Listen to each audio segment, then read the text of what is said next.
Mengejutkan, bayi YouTuber terkenal ini baru lahir sudah punya gigi, orang tua dan dokter dibikin syok. Baru-baru ini, kabar bahagia datang dari pengusaha kaya sekaligus YouTuber ternama Arif Muhammad.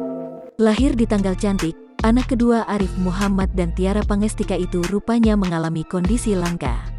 Hal tersebut diakui Arif Muhammad sampai membuat dokter yang membantu persalinan Tiara Pangestika terkejut. Nama anak kedua Arif Muhammad dan Tipang tersebut yaitu Meka Ayu Amanjifa. Terlahir di tanggal 11 bulan 11, Meka ternyata juga mengalami kondisi tak lazim. Saat baru lahir, Meka sudah mempunyai 2 gigi berukuran besar. Diakui dokter, kondisi yang dialami Meka itu adalah kejadian langka. Diungkap Tipang, 2 gigi anaknya yang baru lahir itu langsung dicabut oleh dokter. Hal tersebut dilakukan karena menurut dokter gigi tersebut bukan gigi susu. Selain itu, dokter juga khawatir gigi tersebut akan tertelan tanpa sadar jika tidak dicabut. Jangan lupa subscribe, share, komen, dan like ya!